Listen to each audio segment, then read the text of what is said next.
जय Hind defence lovers. आज की टॉप हेडलाइंस कुछ इस प्रकार है। पहलगाम वाले हमले के जवाब में भारत करेगा एक जबरदस्त कार्रवाई।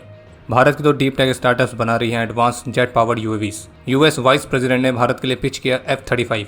इंडियन आर्मी ने भारत की डिफेंस कंपनी से करी महत्वपूर्ण खरीद।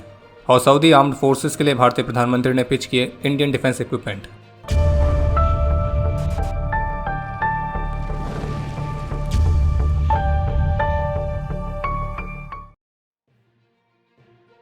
आज जम्मू कश्मीर से एक बेहद ही दुखद खबर सामने आई है और इस बार पाकिस्तान द्वारा स्पॉन्सर्ड सुमोरों ने इनोसेंट सिविलियंस को टारगेट किया है। और हुआ यह है कि आज जम्मू कश्मीर के पहलगाम में आतंकियों ने कायरतापूर्ण तरीके से कई सारी सिविलियंस पर मल्टीपल शॉट्स फायर किए थे। और पहलगाम, जो कि जम्मू कश्मीर के सबसे प्रसिद्ध टूरिस्ट प्लेसेस में से एक है, वहाँ पर यह घटना घटी है।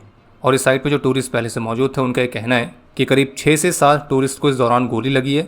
और जबकि इस बात का डर है कि कैजुअलिटीज़ का आंकड़ा बेहद ही ज़्यादा हो सकता है। हालांकि फिलहाल अभी ऑफिशियल लेवल पर डिटेल्स आनी बाकी है। बाकी इस घटना की सूचना मिलते ही स्पेशल फोर्सेस के साथ अन्य सिक्योरिटी फोर्सेस भी साइट पर पहुंच गई थी। और इस कायरतापूर्ण घटना को अंजाम देने वाले सुमोरों को हमेशा के लिए होरीफाइड करने के लिए एक massive cordon and search operation launch कर दिया गया है। इस घटना को लेकर भारतीय प्रधानमंत्री श्री नरेंद्र मोदी ने गृह मंत्री श्री अमित शाह के साथ टेलीफोनिक कन्वर्सेशन करी है और उन्हें सभी सूटेबल मेजर्स लेने के लिए कहा है। और साथ ही प्रधानमंत्री ने गृह मंत्री को इस इंसिडेंट साइट को विजिट करने के लिए भी कहा है। और जबकि गृह मंत्री अमित शाह ऑलरेडी श्रीनगर के लिए रवाना हो चुके हैं। और इस पहलगाम वाले इंसिडेंट को लेकर जो रिपोर्ट सामने आई है उसको देखकर यही लगता है कि ये कोई नॉर्मल आतंकी हमला नहीं है, बल्कि यहाँ पे एक बार फिर से 1990s के जैसे हालात बनाने का प्रयास किया गया है। क्योंकि वहाँ पे जो टूरिस्ट मौजूद थे उनका ये कहना था कि उन्होंने खास तौर पर उन टूरिस्ट को टारगेट किया है जो कि मुस्लिम्स नहीं थे। और जो टूरिस्ट वहाँ मौजूद थे उनका कहना था कि आतंकी सबसे उनके मज़हब पूछ रहे थे और जो मुस्लिम नहीं था उन्हें गोली मार दे रहे थे। और आपको बता दें कि इस हमले की जिम्मेदारी सुमोरों के संगठन लश्कर के TRF ग्रुप ने ली है।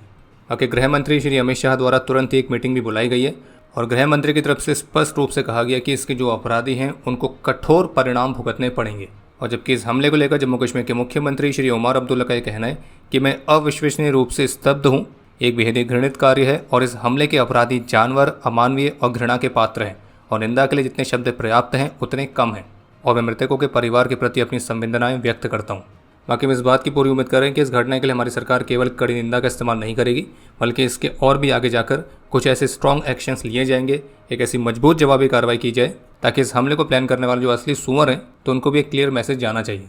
क्योंकि इनोसेंट सिविलियंस को टारगेट करके इन पाकिस्तान द्वारा स्पॉन्सर्ड सुमरों ने क्लियरली रेड लाइन को क्रॉस कर दिया है। और बस अब हमें इंतजार है भारत की ज़बरदस्त कार्रवाई का। बाकी इस हमले में जिन इनोसेंट सिविलियंस की जान गई है, हम ईश्वर से उनकी आत्मा की शांति के लिए प्रार्थना करते हैं।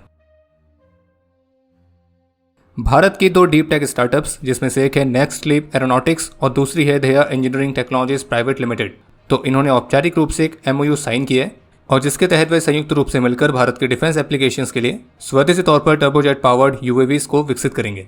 और इस पार्टनरशिप के तहत जो high performance UAV platforms develop किए जाएंगे तो उनमें jet powered kamikaze drones, loyal wingman drones, high speed aerial targets और स्वैपेबल पेलोड्स के साथ मॉड्यूलर ड्रोन्स भी शामिल रहेंगे, जिन्हें मुख्य रूप से टैक्टिकल और स्ट्रेटेजिक मिलिट्री रोल्स के लिए बनाया जाएगा।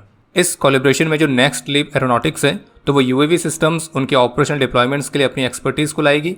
वहीं जो धेया इंजीनियरिंग है तो वो UAVs के एडवांस प्रोपल्शन सिस्टम के अपनी एडवांस नॉलेज को इसमें शेयर करेगी, जिसमें धेया द्वारा विकसित किया गया स्वदेशी DET 500 टर्बोजेट इंजन भी शामिल है, जो कि 50 किलोग्राम तक के थ्रस्ट को जनरेट करने में सक्षम है और इसे कॉम्पैक्ट और एफिशिएंट UAV एप्लीकेशंस के लिए ही स्पेसिफिकली डिज़ाइन किया गया है।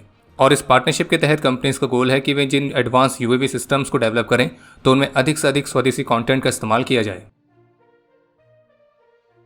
अमेरिका के vice president JD Vance Bharat के ऑफिशियल विजिट पर हैं और उनके इस विजिट के दौरान भारत और अमेरिका के बीच कई अलग अलग सेक्टर्स में कॉपरेशन को बढ़ाने के लिए डिस्कशंस किए गए हैं और जिसमें से डिफेंस सेक्टर भी मुख्य रूप से शामिल है। जैसे कि JD वेंस का कहना था कि अमेरिका ने किसी भी अदर नेशन की तुलना में भारत के साथ सबसे अधिक मिलिट्री एक्सरसाइजेस कंडक्ट करी हैं। और साथ ही भारत द्वारा अमेरिकन मिलिट्री इक्विपमेंट की खरीद को बढ़ाने का आह्वान करते हुए उनका कहना था कि अमेरिका के साथ डिफेंस पार्टनरशिप को और भी गहरा करने से भारत को लाभ होगा। और इसी दौरान उन्होंने इनडायरेक्ट तरीके से भारत के लिए F-35 फाइटर्स की सेल को भी पिच किया है और जिसमें उन्होंने इस बात को हाईलाइट करते हुए ये कहा कि दोनों देशों के बीच डिफेंस टाइज ऑलरेडी काफ़ी स्ट्रॉन्ग है और दोनों देश अत्याधुनिक मिलिट्री प्लेटफॉर्म्स को बिल्ड करने का पोटेंशियल रखते हैं।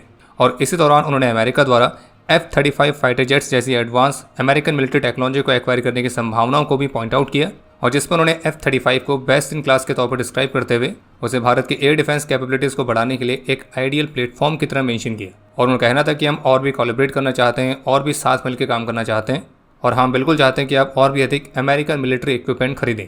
उनका ये मानना है कि अमेरिका के जो F-35 जैसे प्लेटफॉर्म्स हैं वो भारतीय वायुसेना की कैपेबिलिटीज़ को और भी बढ़ाएंगे और जिससे भारतीय वायुसेना अपने एयर स्पेस अपने सिटीजन्स की सुरक्षा अभूतपूर्व ढंग से करने में सक्षम होगी। हालांकि वो बात अलग है कि F-35 जैसे जेट को खरीदने से सबसे ज़्यादा फायदा किसको होगा, तो ये टॉपिक डिस्कस करने के लिए काफ़ी इंटरेस्टिंग है। अगर इस पर आपको जो विचार है आप उसे कमेंट सेक्शन में शेयर कर सकते हैं।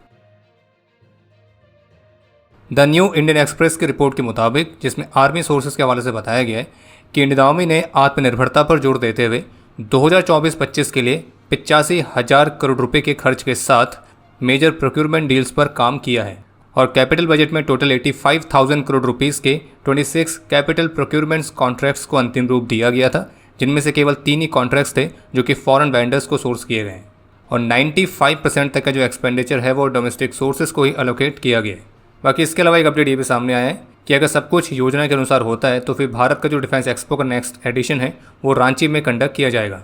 हालांकि फिलहाल अभी इसका ऑफिशियल कंफर्मेशन होना बाकी है।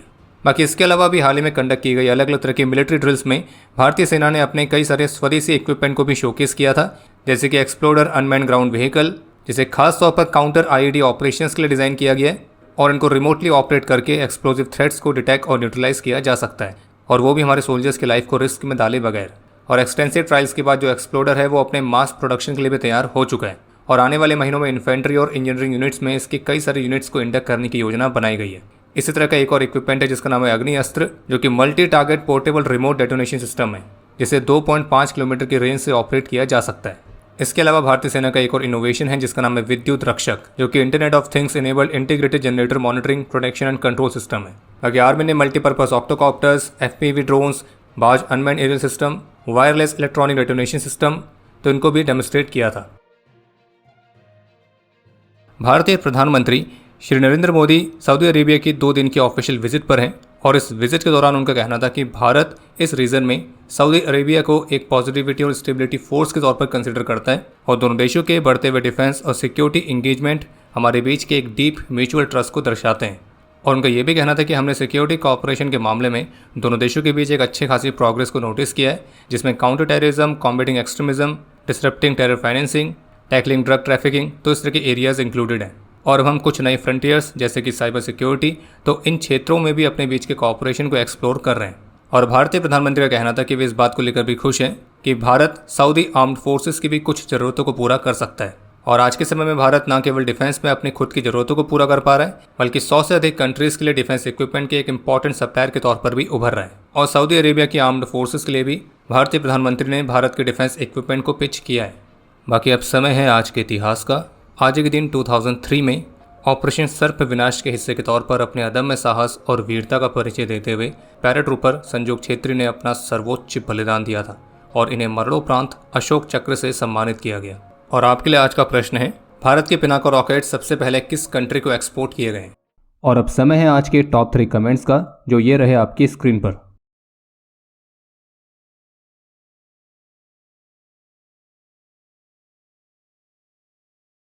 उम्मीद है आपको आज का एपिसोड पसंद आया होगा। पसंद आया तो वीडियो को लाइक करना ना भूलें।